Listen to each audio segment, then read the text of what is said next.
ماں کے 5 حقوق ہیں اولاد کے ذمہ۔ سنیں اس پیغام کو اور یاد رکھیں، جس کے سر پر اس کی ماں کا سایہ موجود ہے تو وہ اس بات کو ہمیشہ یاد رکھے کہ ماں کا ادب صرف لفظوں سے نہیں بلکہ عمل سے ہونا چاہیے۔ ماں کا سب سے پہلا حق جو ہے وہ عزت ہے۔ یاد رکھیں، ماں کے سامنے اونچی آواز میں بات کرنا، ماں کے سامنے غصے سے بات کرنا، ماں کے سامنے بدتمیزی کے ساتھ بات کرنا، اس کا مطلب یہ ہے کہ آپ نے اپنی دنیا اور آخرت دونوں خراب کر لی۔ اگر آپ نے ماں کی عزت نہیں کی تو مطلب آپ نے اپنی ماں کو ناراض کر دیا۔ جب ماں ناراض ہوتی ہے تو پھر اللہ اور اس کے رسول بھی ناراض ہوتے ہیں۔ پھر اللہ اور اس کے رسول کی جو ناراضگی ہوتی ہے وہ انسان کو جہنم میں لے جاتی ہے۔ لیکن جو اپنی ماں کی عزت کرتا ہے، اللہ تعالیٰ اسے دونوں جہانوں میں عزتوں سے نواز دیتا ہے۔ ماں کا دوسرا جو حق ہے وہ بھی یاد رکھیں۔ ماں کا جو دوسرا حق ہے نا وہ وقت ہے۔ یاد رکھیں اس بات کو کہ ماں کو تمہارے پیسے سے زیادہ تمہارے وقت کی ضرورت ہے۔ وہ چاہتی ہے کہ میرا بیٹا میرے پاس بیٹھے، مجھے پوچھے کہ اماں تمہارا کیا حال ہے، اماں تمہاری طبیعت کیسی ہے، اماں آپ کو کسی چیز کی ضرورت تو نہیں۔ جب بیٹا اپنی ماں کے پاس بیٹھ کر ہی تو پھر اماں کا دل بڑا ہو جاتا ہے، اماں پھر راضی ہو جاتی ہے۔ جب ماں راضی ہو کے ہاتھ اٹھا لیتی ہے تو سمجھ لیں دنیا بھی کامیاب ہے، آخرت بھی کامیاب ہے۔ اللہ اکبر۔ ماں کا جو تیسرا حق ہے وہ خدمت ہے۔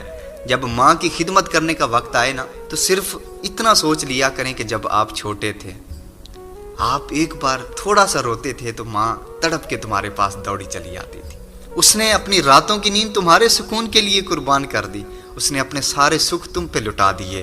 اور آج جب تمہاری ماں کو تمہاری ضرورت ہے، اگر تم اپنی ماں کی خدمت کرنے سے منہ موڑ لیتے ہو تو کتنے بد نصیب ہو آپ۔ لیکن جو ماں کی خدمت کرتا ہے، ماں کو راضی کرتا ہے نا، تو پھر ماں ہاتھ اٹھا کے دعا کرتی ہے، اللہ میں بھی اس سے راضی ہوں، تو بھی اس سے راضی ہو جا۔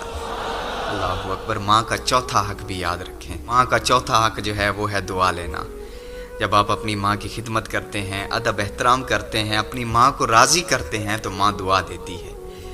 یاد رکھیں، دعائیں تقدیریں بدل دیتی ہیں، دعائیں زندگی بدل دیتی ہیں۔ خدا نہ خواستہ کہیں ایسا ہو کہ ماں نے بد دعا کر دی تو انسان پھر نہ دنیا کا رہتا ہے نہ آخرت کا رہتا ہے۔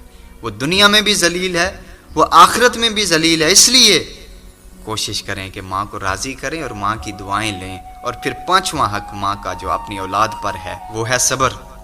یاد رکھنا، اگر ماں جذبات میں آ کر تم سے کبھی کوئی سخت جملہ بول دینا تو صبر کر لینا، کبھی غصے میں بات کر لے تو صبر کر لینا، اس لیے کہ وہ تمہاری ماں ہے، وہ اپنی اولاد پہ اپنا حق جتاتی ہے۔ اور پھر یہ بات بھی یاد رکھیں کہ اس کے غصے میں بھی تمہارے لیے بھلائی چھپی ہوتی ہے۔ اس لیے کبھی بھی ماں جب غصہ کرے، آپ پر کوئی بھی سخت جملہ بولے تو کبھی بھی یہ نہ بولنا کہ اماں کیوں غصہ کر رہی ہو، بلکہ صبر کر